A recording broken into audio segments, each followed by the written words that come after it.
नमस्कार साथियों। साथियों, अभी हम पास्ट टेंस की बात करेंगे और आप देखेंगे जैसे जैसे हमारी बात आगे बढ़ेगी तो हम बहुत आसानी से इस बात को समझ पाएंगे कि किस तरह से हिंदी के वाक्यों की अंग्रेजी बनाई जाती है, किस तरह से अनुवाद किया जाता है। हमने आपसे कहा कि प्रेजेंट टेंस वर्तमान काल में क्रिया का फर्स्ट फॉर्म जो है वो इस्तेमाल हो रहा है। जब हम भूतकाल या पास्ट टेंस की बात करेंगे तो क्रिया का सेकंड फॉर्म इस्तेमाल कर लेंगे। जैसे गो वेंट गॉन होता है तो यहाँ वेंट का प्रयोग कर लेंगे, है ना। ऊपर हम लोग प्रेजेंट टेंस में गो का प्रयोग कर रहे थे। कभी एम गोइंग हो रहा था, कभी has been going, have been going हो रहा था, है ना। कुल मिला के फर्स्ट फॉर्म ही था जिसमें आईएनजी वगैरह लगी हुई थी, अदरवाइज क्रिया का फर्स्ट फॉर्म था। पास्ट टेंस में आप क्रिया का सेकंड फॉर्म देखेंगे, है ना। मैं बाजार गया था, I went to the market. वाक्य की पहचान होगा कार्य संपन्न हो चुका है, हो चुका है। भूतकाल में काम हो चुका है नहीं, काम हो गया, है ना। हाँ, हो चुका है तो फिर वो प्रेजेंट परफेक्ट हो जाएगा। यहाँ पर काम हो गया, मैं बाजार गया था, थी, थे, इस तरह के पहचान होगी हिंदी के वाक्यों में।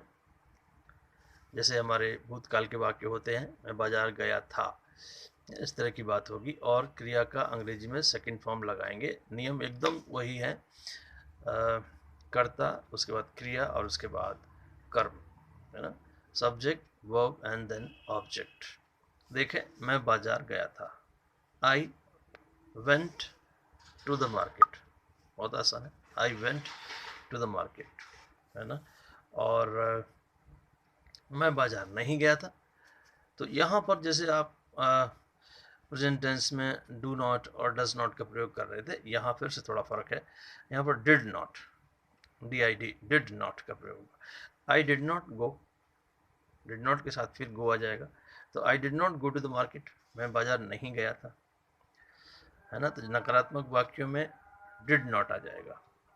और जब आप प्रश्नवाचक वाक्य बनाएंगे तो वो डिड पहले आ जाएगा, कर्ता के पहले।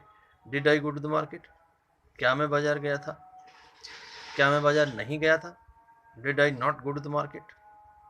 सो इस तरह से आप देखेंगे कि जैसे जैसे आपके सामने वाक्य आते रहेंगे, आप उसी के अनुसार, नियम आपके सामने है, केवल आपको क्रिया का सेकंड फॉर्म लगाना है। और अगर डिड नॉट का प्रयोग हो रहा है तो डेफिनेटली फिर क्रिया का फर्स्ट फॉर्म ही आएगा।